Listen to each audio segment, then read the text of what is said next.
Breaking news mga kababayan, ako po, Erwin Tulfo. Umiiyak sa tindi ng kabiguan nito. Nagbilang na ng sisiw, pero bugok pala. Nagbilang na ng itlog, pati sisiw sinama. Yun pala, nagmukhang bulate. Mga kababayan ko, dahil bigong kudita, isa palang patibong ni Marcoleta at SP Cayetano na kinagat ni Tito Soto at ng minority at itong mga Tuplok Brothers. Nag-iiyak ngayon mga kababayan. Isipin nyo, illegal pala ang kanilang ginawa na kudita. Meron palang mga rules dyan mga kababayan bago mo tanggalin yung mga komite. Kaya si SP Cayetano mga kababayan, sumabog na at Marcoleta. Kaya si Atty. Rowena Guanzon, sumabog sa galit. Binira ang mga tuplok, mga kababayan ko. Isipin nyo, yung mga nag-aral ng abogado, gusto nilang onsehan, gusto nilang dayain, may batas pala. Akala ni Erwin Tuplok, Will Gatchalian, or Win Gatchalian at Tito Soto, Ping Lacson, kaya nilang bendingin or bendalo. Pero nagkamali sila. Ang mga tunay na abogado, alam i-interpret at alam ang pasikot-sikot ng bawat letra ng batas. So ngayon mga kababayan, pakinggan po natin ang pasabog ni Atty. Rowena Guanzon. Pakinggan po natin bakit labag sa batas itong ginawa ng minority na bigong kudita napunta sa kubeta. Mga kababayan ko, kanina nabigla ako mga kababayan . Akala ko si SP Cayetano nasibak na . Akala ko si Marcoleta tuluyan nang mawawala at mabubura. Akala ko mga kababayan at akala ng mga kababayan natin hindi na matutuloy ang Blue Ribbon Committee investigation para bukas. Akala natin yung 18 Marines wala na, pero nabigo sila. Ito pala ay patibong ng matalinong mga abogado ng Brave 13 Senators. Kaya pakinggan po natin bakit illegal ang ginawa ng mga Tuplok Brothers at ng mga bulagaan dito. Ito po mga kababayan. Anyway, tingnan natin, kunin nga natin ng reaksyon. Sasamahan tayo ni Atty. Rowena Guanzon. Atty. Guanzon, magandang hapon po. Magandang hapon po, Kuya Glenn. Opo, si Jen po ito, no? Kasama ko rin si Kuya Benny. Napanood nyo ba yung nangyari sa Senado? Kayo po, personally, ano reaction ninyo? Ang sinasabi ng grupo ni Win Gatchalian na may majority na sila dahil sumama sa kanila si Senator Escudero. Yes po.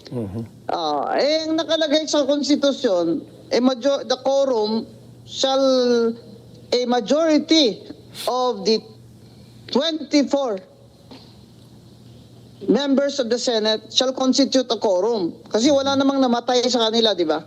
So 24 sila. Sa 12, hindi po yan quorum. Yung ginagamit nilang decision ng Supreme Court na Abilino versus Cuenco na sinabi nila ay 12 ay quorum. Dahil po, noong panahon na yan, na habla si Abilino versus Cuenco na kinuha ni Cuenco yung pagka-Senate President, yung panahon po na yon si Senator Tomas Confesor ay nasa abroad. Kaya po sinabi ng Supreme Court na 23 lang sila. Because at that time, nasa abroad outside the jurisdiction ng Pilipinas ang isa, si Senator Confesor, and cannot be compelled to attend that Senate session. Ibig sabihin po, ang tanong, hindi po applicable yung Abilino versus Cuenco na decision. 12 lang sila doon kasi may nag-abroad. So 23 lang sila, ang majority 12 doon sa Abilino versus Cuenco. Pero dito sa kanila ni Win Gatchalian, yung 12 ay hindi majority dahil wala namang nag-abroad, walang namatay, at walang vacancy. Ang daming mga galing na abogado dyan. Si Kiko Pangilinan, abogado dyan sa kanila eh. Pero gagamitin lang talaga nilang Abilino versus Cuenco. Ewan ko ba, pakapala na lang. Ewan ko, lahat ng pinag-aralan natin dito parang mapupunta lang sa basura dahil napakagaling naman itong grupo ni Gatchalian. Pwede ba itong Ang questionin? 12 ay hindi majority ng 24. Opo. Ang 12 ay 50% ang nakalagay sa Constitution. A quorum shall constitute 50% plus 1, which is 13. Now, the Supreme Court might consider that a different number, different from 24 to determine the quorum if there is a vacancy. For example, may namatay na may na-suspend na senador. Kahit si Senator De La Rosa ay wala dyan, absent siya, walang vacancy. Kahit si Senator Ejercito nasa jail, walang vacancy. In fact, ang mga staff nila ay nagre-receive ng salary sa Senate because at any time, someday they might come back. Senator Estrada might get acquitted. Senator De La Rosa might decide to go back. So, There is no Attorney- vacancy. So, Therefore, the 24 is still the number to count for the majority, which is 13, hindi 12.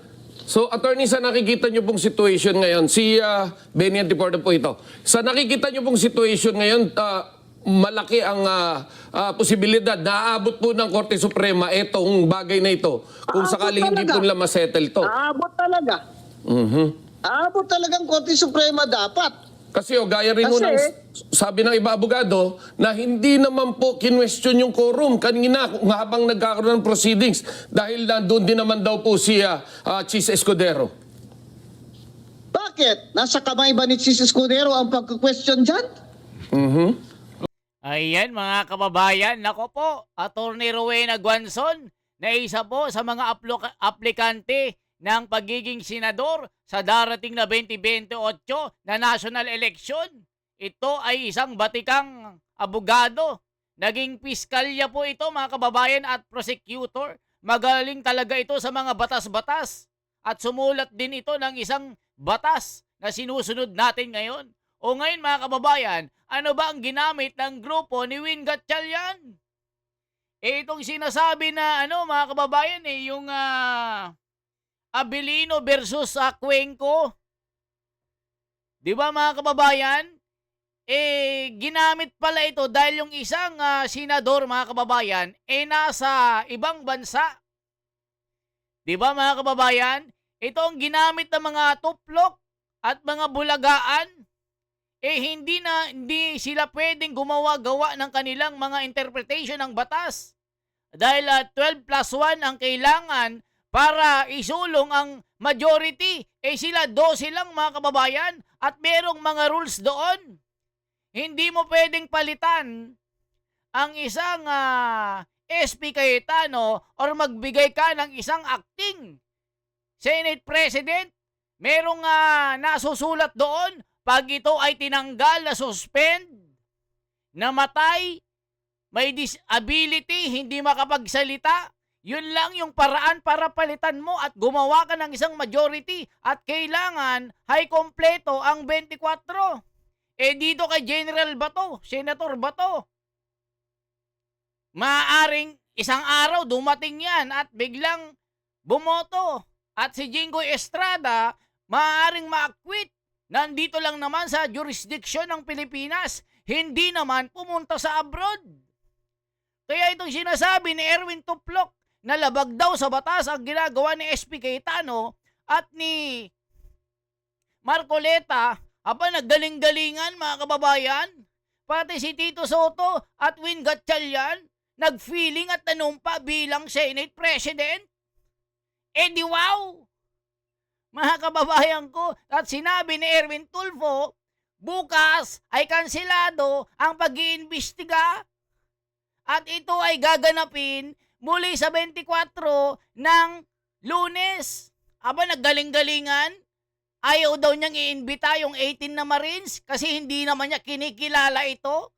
Gagawa lang daw ng kwento at sisirain ang imahe ng Senado. Siya daw ang pipili at pag-aaralan ang mga testigo. Nasa kamay daw niya ang kapangyarihan. Inutusan ng buong Senado. Wow, galing! Kaya dito kay Miss Rowena Guanzon, naging bulate ang mga one ball. O, tignan natin mga kababayan ko. Nako po, itong Cuenco versus Abilino, ito yung ginamit nila mga kababayan ko eh. Bakit? Bakit? May rule ba na kailangan i-questionin ang quorum? Dapat alam ng bawat senador kung ano ang quorum. Ano ba sila? Di sila nag-aaral? Lalo na si Atty. Pangilinan na abogado siya. Magpasa naman kayo ng Abilino versus Cuenco. 23 lang ang bilang doon ng Supreme Court on a motion for reconsideration because Senator Confessor was abroad. Very O ayan mga kababayan, si Senator Confessor pala ang pinagtatalunan. Siya ay nag-abroad outside the jurisdiction of the Philippine law. So pag nasa abroad ka pala, hindi ka sakop ng jurisdiction ng Pilipinas. Maaaring palitan ka. At maaaring hindi ka kabilang sa majority ng 24. So naging 23 ito. Kaya pinagbotohan ng Abilino versus Cuenco. Mali ang ginawa ng mga bending dalon. Ako po, sumabog sa galit si Rowena Guanzon dito. And there is no vacancy now. Even with Bato de la Rosa absent, even with Jingo Estrada absent because he's in jail, their offices are not vacant. Ilang ulit sabihin, pero kung gusto talaga nilang gawin, ginagawa nila kasi BBM gang na sila. Ano bang kinatatakutan nila dyan? Ang Senate Blue Ribbon Committee? Bakit? Bakit? May mga magsasabi ba dyan na ilan sa kanila ay nagkamaleta din? Ano ang napakamahiwaga dito sa Senate Blue Ribbon hearing ni Senator Marcoleta na lahat na lang ay ginagawa nila para ito ay hindi matuloy? Ayan mga kababayan, napakaliwanag po. Tila may misteryoso. Talagang kinakatakutan nila ang isang Senador Marcoleta dahil sa mga bitbit na testigo. 18 sundalo, may bitbit na bala. Balang ebidensya. Kaya dito mga kababayan, kakaano pa lang yung naudlot na pagiging chairman ni Erwin Tulfo, naggaling-galingan na mga kababayan. Yung mga pagkuha daw ng mga testigo at mga listahan na nilagay sa papel, hindi raw ito makatotohanan dahil labag ito sa alituntunin ng saligang batas. Nilabag daw ni Cayetano at ni Marcoleta ang sinusunod na procedure ng rules ng Senado. Hindi raw ito pwede. Nagmagaling ang tuplok. Nagmagaling ang bendalo. Isipin nyo mga kababayan, nabigong kodita. Nagbilang na ng sisiw, ng itlog na pula, naging bugok pala. Isipin nyo mga kababayan ang ginagamit na rules. Yung Abilino versus Cuenca, hindi pala pwede. Yung sinusunod pala, pag ikaw ay tinanggal, ikaw ay nagkasakit, may disable ka na, nag-resign, ano pa mga kababayan? Yung 4 na yan, wala po. Sabi ni SP Cayetano, ako pa rin ang legitimate na SP. Ako pa rin ang may hawak ng Senado. Hindi nyo palitan, hindi nyo pwedeng palitan ang mga committee. Gaya ni Loren Legarde, mananatili pa rin siya. Pia Cayetano, siya pa rin ang Blue Ribbon Committee Chairman. Si Marcoleta, subcommittee chairman pa rin yan. Nasakop ng Blue Ribbon Committee Investigation. At siya pa rin ang may hawak ng alas. Kaya itong si Bendalo, Tito Soto, Ping Lacson, Win Gatchalian, mga Tuplok Brothers, ng itlog, ng bugok, nagbilang agad ng manok, nasisiw, ayun pala, puro bugok. Mga kababayan ko, nako po, ito, nakakatawa ito. Tuloy ba natin? Lalo naman pag hindi nila tuloy, ang mga tao naman ay lalo nagdedemand ngayon na ibuksan nyo yung Senate Blue Ribbon Committee na yan at wag na si Ping Lacson ang chairman dyan dahil nung siya ang nag-chairman, wala namang nangyari. Ayan mga kababayan ko, totoo yan. Legit po yan. Nung sila ang nasa pwesto, nung inagaw nila ang pwesto kay Chis Escudero at Marcoleta, walang nangyari. Puro paglilihis at panliligaw ang ginagawa. Walang nangyaring investigation, puro pagtatakip. Mga kababayan, alam nyo kung sino ang naghudas dito?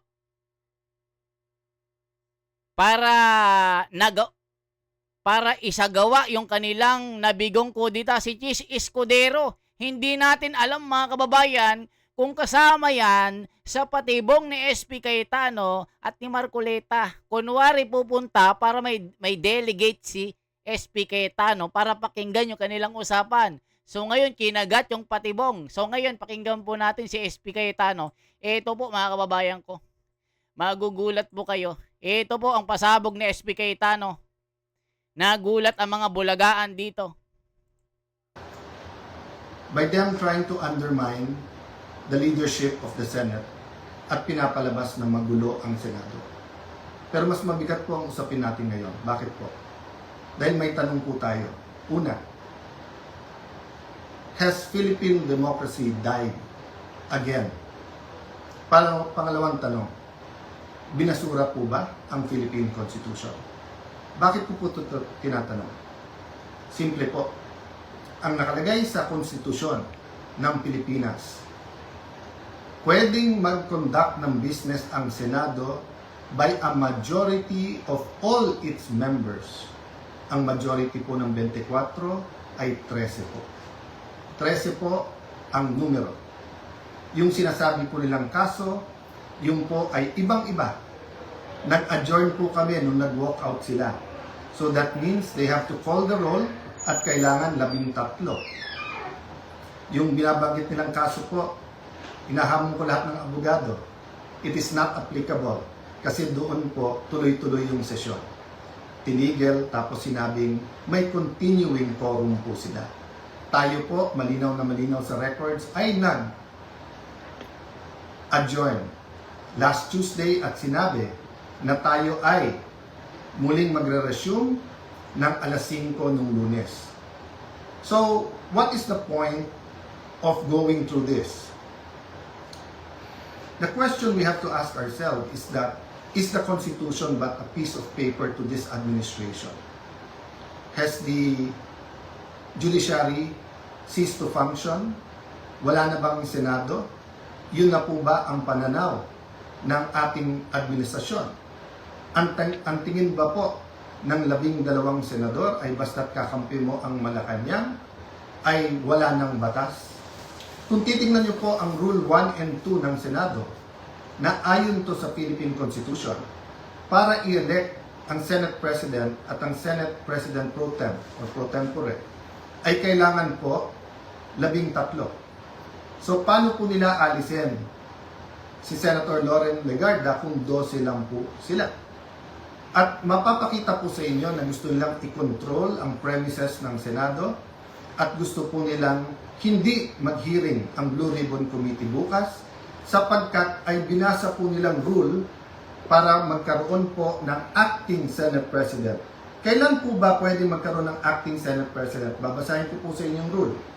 Sabi po, in cases specified in subparagraph C of Section 4 of the rule, the President Pro Tem shall serve as acting President until the Senate shall have elected a new President.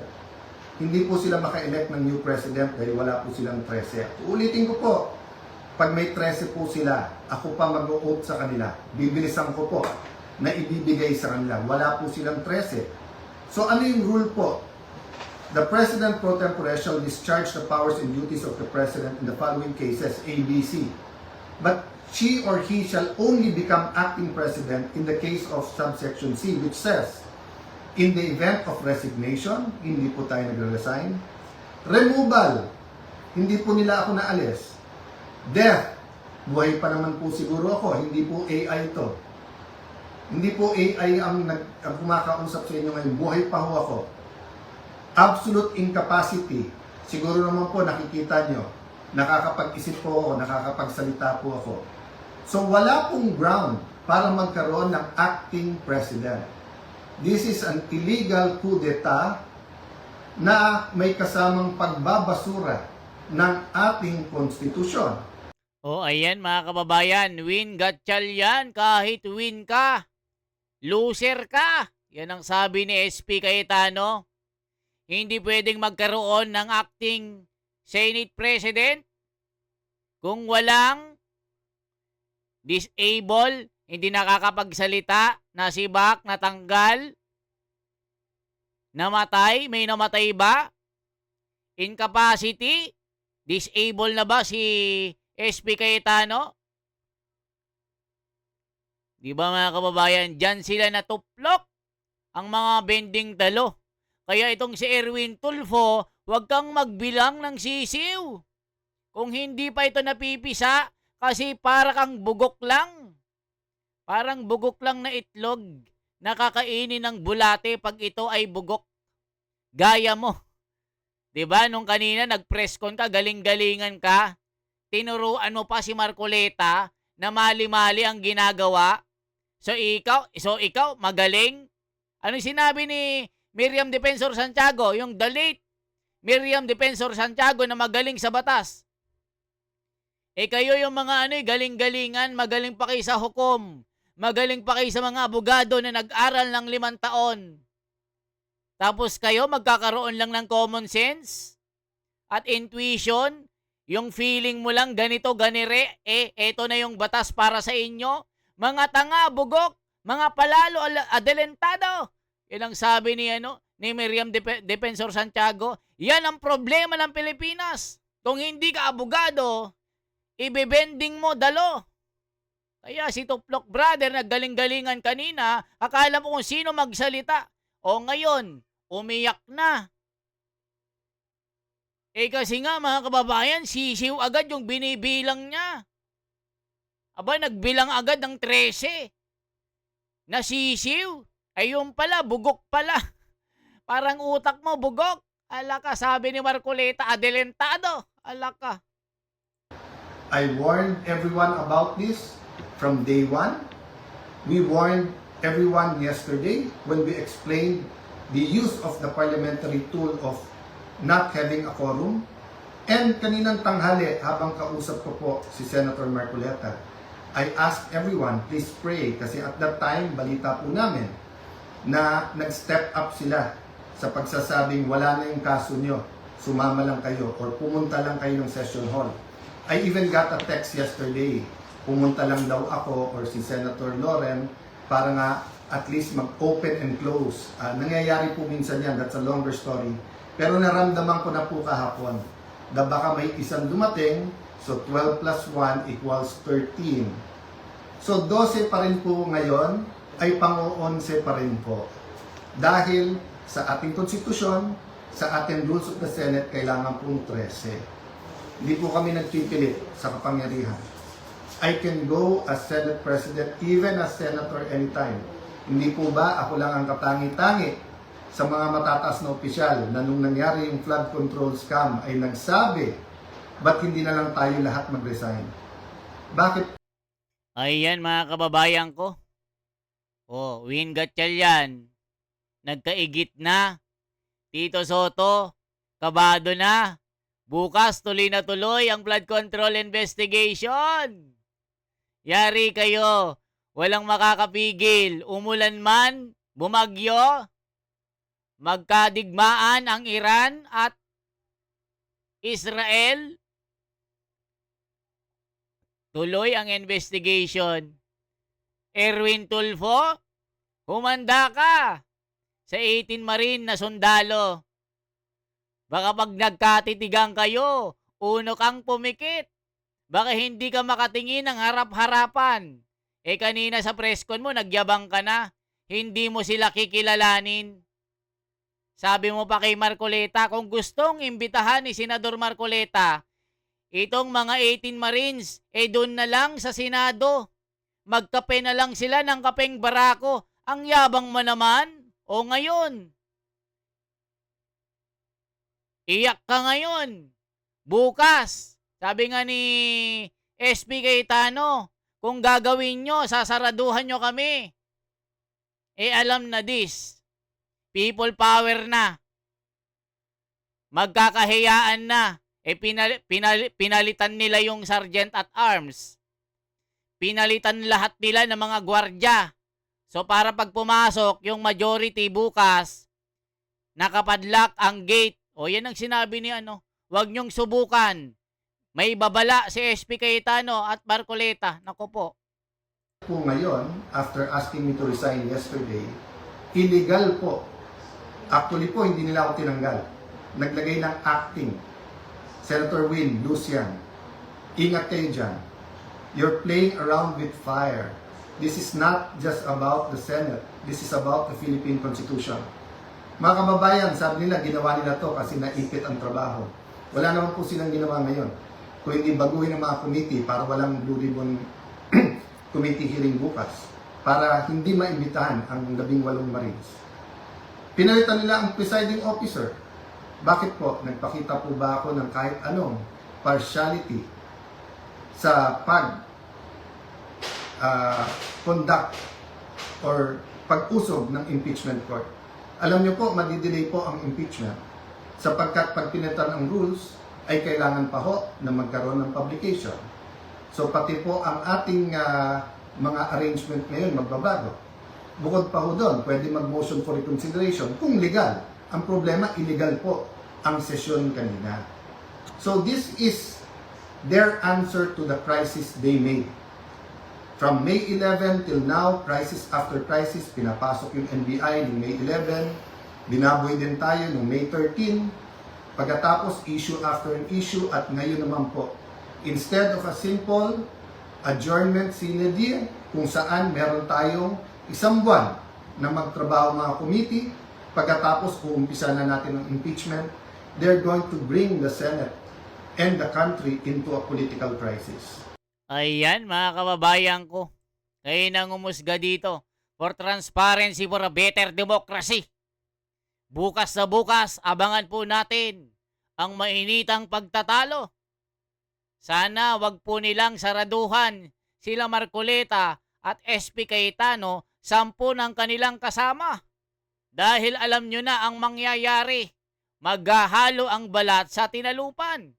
Sabi nga ni SP Cayetano, pag kami ay sinaraduhan nyo sa aming pagpasok bukas, kung hindi nyo kami papapasukin, sasama na lang kami sa mga magbibigil at mga magpoprotesta. Kasi nga, binaboy nyo ng Senado, binaboy nyo pa ang saligang batas.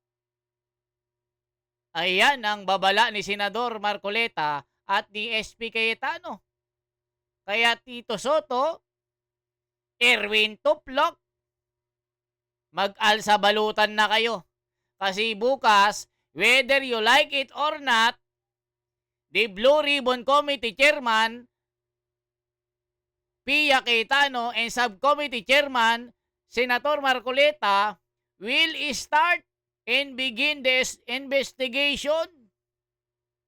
And you are in the list of the 18 Marines, whatsoever you like. That would be happen tomorrow at 9 a.m. Continue the whole afternoon.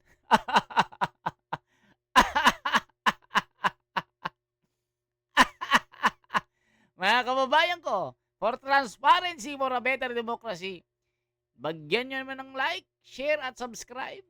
Ako si The Wonders Philippines. Pasabugin nyo ang mga comment. Pasabugin nyo mga share. Mga tangalista, bobolista. Iyakan na. Bukas, malalahad ang mga sekreto na matagal nyong tinago. Ang mastermind ikakanta. Abangan, mabuhay.